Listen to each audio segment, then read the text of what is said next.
Bonjour à tous, aujourd'hui nous allons voir ensemble ce qu'il faut connaître à propos du Procès, le fameux livre de Franz Kafka. Alors le Procès, c'est un de ces ouvrages qui donne l'impression d'avoir été écrit aujourd'hui, alors qu'il date en fait du début du XXe siècle. D'ailleurs, Kafka ne l'a jamais terminé ni publié lui-même. Son roman est paru en 1925, un an après sa mort. Alors quelle est l'histoire ? Elle est assez simple, presque banale au départ. C'est celle de Joseph K, qui est un employé de banque et qui est arrêté un matin. Le problème, c'est qu'on ne lui dit jamais de quoi il est accusé. Alors il reste libre de ses mouvements, il peut continuer à travailler, mais il est désormais pris dans un procès dont il ne comprend ni les règles, ni les acteurs, ni la logique. Et c'est là que Kafka frappe très fort. Le monde du procès est reconnaissable. On y connaît ses bureaux, ses tribunaux, ses appartements, mais tout y est légèrement décalé, presque irréel. Les juges sont invisibles par exemple, les procédures incompréhensibles et les fonctionnaires absurdes. Et plus Joseph K essaie de se défendre, plus il s'enfonce. Quand il cherche des réponses, il ne trouve que des labyrinthes. Alors comment interpréter tout cela ? Le plus souvent, on a dit qu'il s'agissait d'une critique de la bureaucratie moderne. Car Kafka travaillait lui-même dans une administration. Et il y montre un système qui devient autonome, presque vivant, et qui écrase l'individu.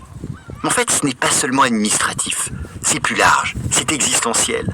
Car la vraie question n'est pas de quoi Joseph K est accusé, c'est plutôt et si la culpabilité même était sans cause. Alors dans le procès, Joseph K va finir par intérioriser sa faute. Il va commencer à croire qu'il est coupable, mais il ne sait pas de quoi. Et ça, c'est une idée profondément kafkaïenne. Être jugé sans comprendre, être condamné sans logique, et vivre finalement dans une angoisse permanente face à un système opaque. Quant au style de Kafka, il va renforcer ce malaise puisqu'il est très sobre, presque froid, et ça rend les situations encore plus troublantes. D'autant qu'il n'y a pas de grande explication, je vous l'ai dit, pas de morale claire. C'est donc le lecteur qui, comme Joseph K, qui avance à tâtons. Pour conclure, le roman se termine de manière brutale et célèbre. Joseph K est exécuté sans avoir jamais compris son crime. Il meurt donc, comme l'écrit Kafka, comme un chien.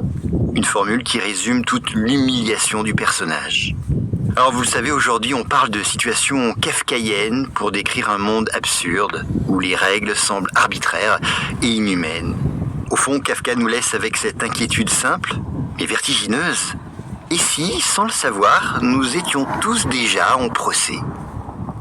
Merci de m'avoir écouté jusqu'au bout. Si vous voulez prolonger le plaisir, je vous propose de découvrir pourquoi le tapis de course sur lequel vous courez peut-être de temps en temps a été un instrument de torture.